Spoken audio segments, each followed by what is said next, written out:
Muito bom, estamos de volta com o nosso canal Aliança de Fé. Essa é minha esposa, Yara. E aqui eu estou com meu maridão, Kleber. E hoje nós vamos tratar de um tema que vem trazendo muitas dúvidas, muitas crenças e muita confusão, principalmente no meio das mulheres, que acaba interferindo no casamento. E o tema que é uma pergunta é: a esposa crente pode ser feminista? Vamos tratar um pouquinho sobre o feminismo, vamos destrinchar um pouquinho da história, do que significa. E será que a palavra de Deus permite que uma mulher seja feminista? O que é o feminismo? Mas se o feminismo se opor à Bíblia, o que eu e você, mulher, vai escolher? Vamos aprender e desenvolver esse assunto tão polêmico, sempre de acordo com a palavra de Deus, aqui no nosso canal Aliança de Fé. Solta a vinheta!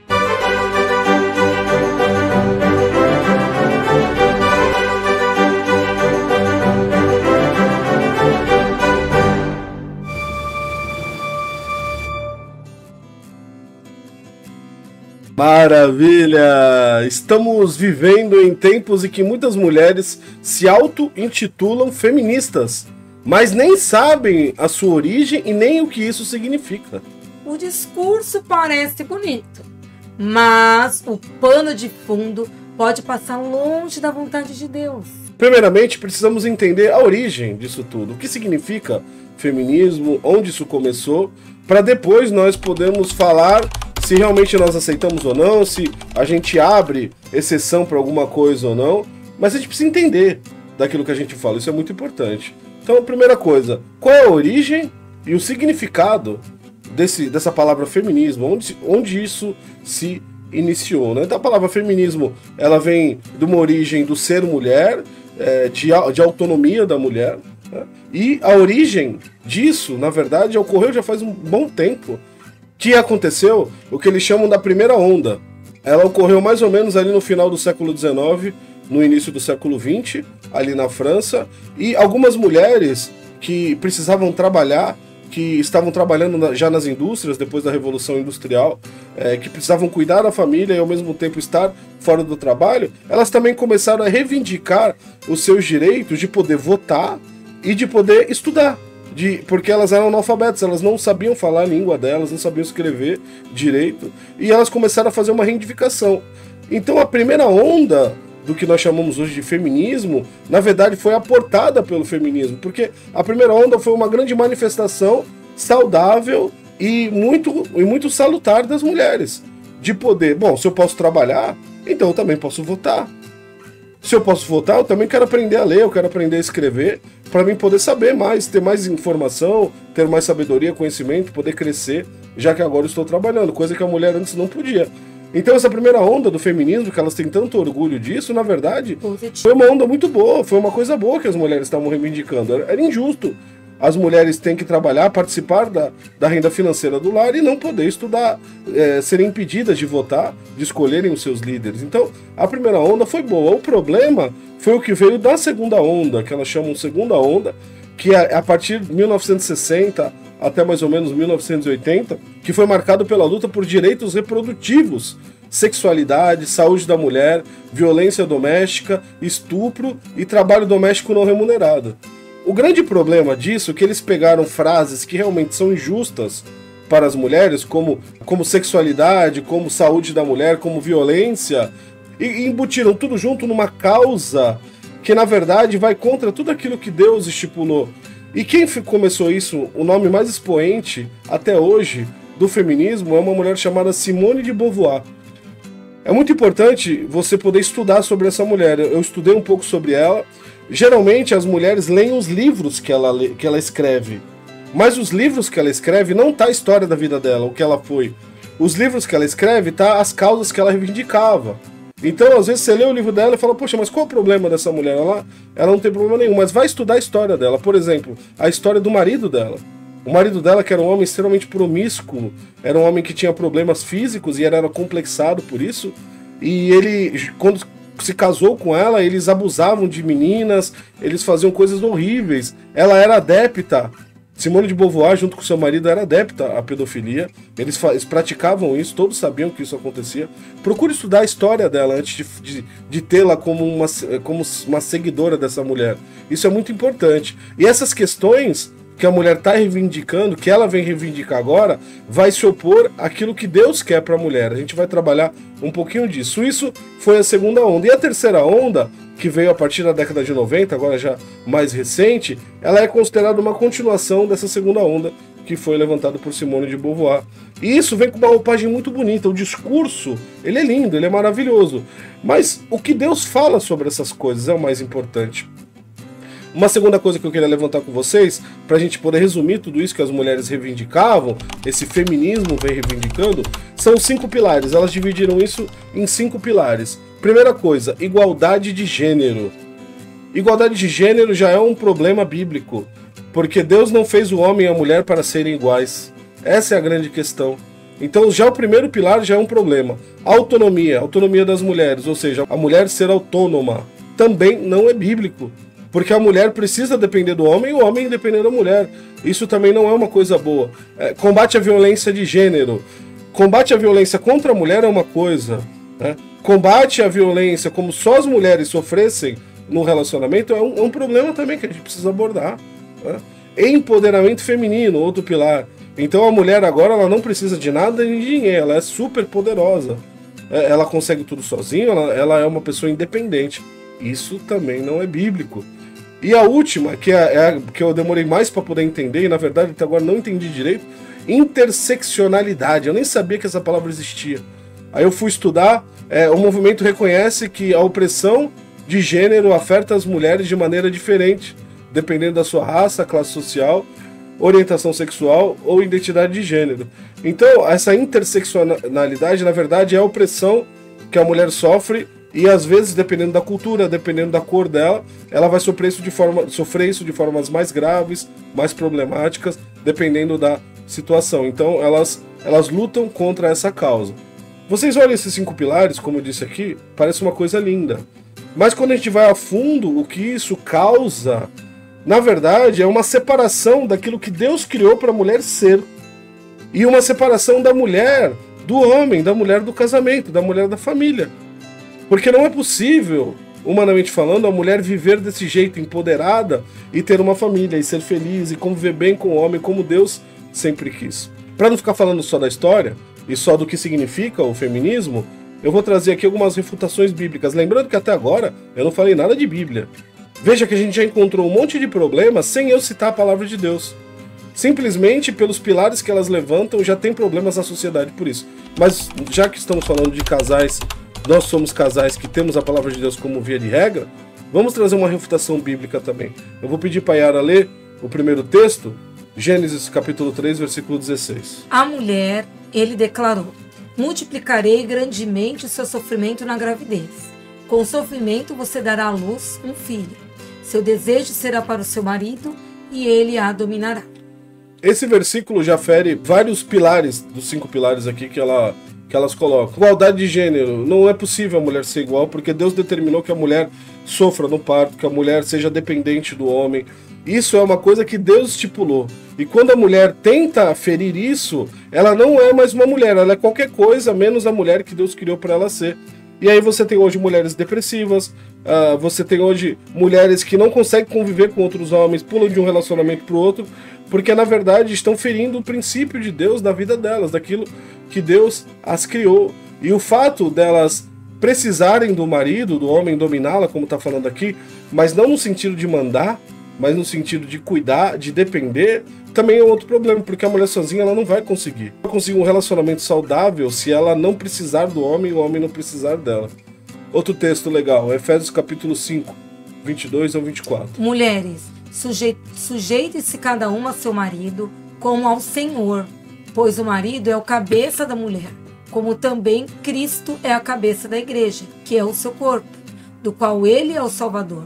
Assim como a igreja está sujeita a Cristo, também as mulheres estejam em tudo sujeitas aos seus maridos. Essa sujeição da mulher ao homem, ao seu marido, é bíblico, está no Antigo Testamento e está no Novo também. Então é uma coisa que Deus estipulou. Isso não quer dizer que é ruim. esse sujeitar-se, que muitas vezes é traduzido ou explicado de uma forma errada, não é que o homem vai mandar na mulher. É que a mulher, ela vai ter a parte dela no relacionamento, no qual o homem também vai ter a parte dele, e os dois vão completar um ao outro. A mulher, ela precisa do marido como ser mais frágil emocionalmente, como dependente dele fisicamente também, nas questões que envolvem força, que envolvem intelecto. E a mulher, por outro lado, ela tem características que o homem não tem.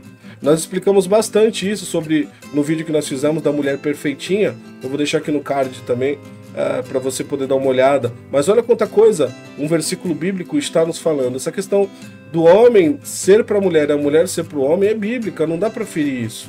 1 Timóteo capítulo 2, versículo 9 e 10. Da mesma forma, quero que as mulheres se vistam modestamente, com decência e discrição, não se adornando com tranças, nem ouro, nem pérolas, nem roupas caras, mas com boas obras, como convém a mulheres que professam adorar a Deus. Eu coloquei esse texto porque ele está trazendo uma questão de costume que Deus se agrada. Naquela época, quando foi escrito a Timóteo, e aí a gente está mais ou menos aí no começo antes do primeiro século ainda, mais ou menos no ano 50, 60 depois de Cristo, Deus já está falando que as mulheres, elas têm que viver modestamente, se vestir modestamente, falar modestamente, com decência, com descrição. Tudo que o empoderamento fala que não pode. Porque a mulher ela tem que fazer o que ela quiser, ela tem que se vestir do jeito que ela quiser, ela tem que ser o que ela quiser. A Bíblia não vê assim. E não foi para isso que Deus criou a mulher. Como não foi para isso que Deus criou o homem, na questão do homem machista, na questão do homem ser opressor. Então, não adianta a gente querer inculcar as coisas do nosso jeito se nós não fomos criados para isso. A mesma coisa, você tentar encaixar uma porca num parafuso que é maior ou menor que ela. Não vai conseguir, você vai forçar e não vai entrar. Por quê? Porque não foi para isso que aquela porca foi criada. E aquele parafuso também não. E a mulher também não. Então, olha, quando a mulher ela é decente, ela é discreta, ela sabe se vestir, ela é linda, ela é maravilhosa. Ninguém tá falando que a mulher não pode se arrumar, nem que a mulher não pode trabalhar, nem isso. Nós falamos bastante isso também no vídeo da Mulher Perfeitinha. O texto da mulher virtuosa de Provérbios vai trabalhar isso de forma maravilhosa. A mulher, ela precisa ser aquilo que Deus quer. Não empoderada, não dependente só de si mesma, não lutando pelo seu gênero com autonomia, como se não precisasse do homem nem de ninguém para nada. E o último texto, Provérbios 14:1. A mulher sábia edifica a sua casa, mas com as próprias mãos a insensata derruba a sua. Se a mulher não tiver a sabedoria de Deus, ela não vai conseguir constituir o seu lar. Infelizmente, a gente tem visto muito isso, divórcio acontecendo. As mulheres não conseguem mais conviver com seus maridos porque elas estão reivindicando coisas que não são para elas e Deus não vai dar e não vai funcionar. E aí você vê essa troca de marido, de esposa, de casamento. Algumas até não querendo mais nem casar, tendo filhos sozinha, através de inseminação artificial. Outros casais vivendo, mas não convivendo juntos, cada um mora num apartamento. Eu nunca vi isso, que casamento é esse? Ou então mora na mesma casa, mas dormem em quartos diferentes. A não ser que seja por questão de doença, por saúde, não tem sentido nenhum isso. Não é bíblico. Então a mulher sábia, ela edifica o seu lar, da mesma forma que a tola destrói. E isso é o que está acontecendo. A mulher feminista, aos olhos de Deus, ela é tola, porque ela não faz a vontade de Deus, ela faz a vontade do homem, a vontade do ser humano, a vontade dela. E isso não vai funcionar. Bom, o que eu posso dizer já foi muito claro aqui, né? Cada um, homem e mulher, desde lá o princípio Adão e Eva, para que foi criado o ser humano, para que foi criada a família, todos têm o seu lugar e todos têm a sua importância. Meu marido já falou bastante, o homem não é mais importante que a mulher e a mulher também não é mais importante. E o que acontece com esse movimento feminista, na primeira onda, eu acredito que foi a permissão e a providência de Deus para mostrar que a mulher tem o seu lugar, o seu papel importante. Que o que a mulher estava passando de maneira histórica com o homem sendo machista, opressor sobre o homem, estava errado. E ter realmente as causas do primeiro movimento, do início, da origem do feminismo, foi legal. E trouxe benefícios para a mulher, que somos nós aqui do século XXI. Porém, depois, as coisas exageraram. Sabe aquela história? Não pode ser nem 8, nem 80, nem pouco valor, nem muito valor também. Então houve um exagero. Eu vejo o feminismo hoje como uma troca de papéis. Antes era o homem opressor. Agora a mulher, será que ela não está sendo opressora sobre os homens? Hoje o homem não pode falar mais nada, que a mulher já vai em cima. Hoje qualquer coisa que fale sobre a mulher, que nós erramos também, porque nós somos seres humanos, somos falhas também. Então às vezes a gente erra em nossos papéis, às vezes a gente não está certo em tudo. E tudo que fala da mulher, quando ela está errada, não pode falar mais que a gente está errada. Eu sou mulher, eu erro. Às vezes meu marido precisa dar um puxão de orelha em mim, com amor, com carinho, mas precisa, com meu amigo, como meu marido, como meu esposo, com uma pessoa que está aqui do meu lado. E às vezes não pode falar nada, que a mulher já fala, quem manda aqui sou eu. Tem até aquela piadinha, né, que fala que... A última palavra é sempre minha. Sim, senhora. Exatamente. Então é uma brincadeira, mas que muitos homens estão aceitando isso. Não pode abrir a boca, não pode falar, senão ela ameaça que não vai ter isso, que não vai ter aquilo dentro do casamento, ameaça de sair ou de fazer acontecer, e não pode acontecer isso. Nós, mulheres, não podemos barganhar o nosso papel como mulher com os nossos maridos. A gente não pode ver um casamento onde a gente está oprimindo o nosso marido. Se você não fizer o que eu quero, se você, né, aquele empoderamento, aquela coisa excessiva, né, aquela coisa injusta também para com o seu marido. Ele também tem direito de falar, direito de discordar, direito de opinar, assim como você. Então aquilo que o homem antigo, que infelizmente existe hoje, homem opressor, machista, tirando a sua liberdade, te desvalorizando, da mesma forma a gente não pode fazer o que eles fizeram de errado. A Bíblia não diz que a gente não pode corrigir o mal com o mal? Então o mal que eles nos fizeram historicamente sendo machista, nós mulheres do século XXI, a gente também não pode agir igual, então a gente está trocando os papéis. A gente não está sendo superior, a gente está sendo igual ou pior que eles. Quando a gente desvaloriza também o homem, quando a gente fala que não precisa deles. Eu quero terminar com duas perguntas, né? Será que a palavra de Deus permite que a mulher seja feminista? Agora que você sabe o que é o feminismo e o problema que isso traz comparado com a palavra de Deus? Ou pior, será que Deus permite que a esposa seja feminista? Não para os dois, né? Nem para um e nem para outro. Deus se agrada, Deus permite, Deus quer. Porque o princípio do feminismo, ele fere completamente os princípios bíblicos. E não é possível os dois conviverem juntos. Então, mulher, se você se autoproclama feminista e fala que é de Deus também, me desculpa, mas infelizmente isso não é possível. Porque a palavra de Deus, ela elimina a maioria dos pilares ou todos os pilares do feminismo. Então é melhor, se você quer continuar com o Senhor, se você quer continuar agradando a Deus, que você mude a sua postura, mude a sua opinião, porque nós não estamos falando coisas aqui que nós achamos. Nós estamos falando fatos reais de coisas ruins que estão acontecendo por causa disso. E a mulher, em vez de galgar coisas maiores na sociedade, ela está se auto-aniquilando e se autodestruindo. Porque está acabando com a família, com o casamento. Cada vez mais as mulheres e os homens não querem se casar. O número de filhos tem diminuído nas famílias. Isso é muito sério, muito grave e traz consequências muito ruins para o ser humano. Que Deus abençoe a sua vida e que você possa fazer a escolha certa, tanto homem quanto mulher, porque o feminismo com certeza não é de Deus. E a única bandeira, mulher, que nós temos que levar a mulher de princípios da palavra de Deus é: eu sou de Cristo, uma nova criatura. É essa bandeira que nós temos que levar, e não a bandeira do mundo. A Bíblia fala que a gente não tem que se corromper, não tem que se moldar com o mundo, não tem que corromper os princípios do Senhor. Deixe seu comentário aí, pode falar se você concorda ou não concorda, o que você acha. Nós não somos os donos da verdade, não temos a pretensão de ser, nem eu, nem minha esposa, nem esse canal, mas a palavra de Deus ela é clara em algumas coisas e fica difícil da gente ir contra isso, mas a gente respeita a opinião de quem pensa diferente.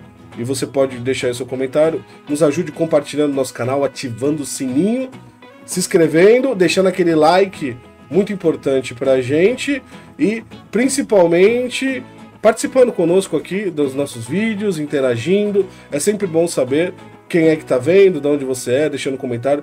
Algumas, principalmente mulher é muito detalhista, tem sido muito legal. Que Deus abençoe, a gente sempre responde todos, tá bom? Vamos orar então. Eu vou pedir para minha esposa, que não é feminista, graças a Deus, mas eu vou pedir que ela ore e abençoe as nossas vidas. Ok. Senhor Deus, ó Pai querido, que o Senhor abençoe cada casal, mulheres, homens, ó Pai, que acreditam na Tua palavra, ó Pai, que querem ser pessoas do bem. Nós nunca conseguiremos ser do bem sem a Tua ajuda, meu Pai. Tenha misericórdia de nós, se infelizmente a gente tem se moldado aos costumes, às modas desse mundo, se temos levantado bandeiras, ó Pai, que não estão de acordo com a Tua palavra, Senhor Deus, nos perdoe, nos ajude, Deus, a gente que tem seguido tais opiniões, ó Pai, a mudar, ó Pai, que a palavra de Deus venha prevalecer no nosso coração, nos trazendo uma mudança de hábito, de pensamento, de escolhas, ó Pai, que possamos ser mulheres que façam a diferença nesse mundo. Em nome de Jesus, amém.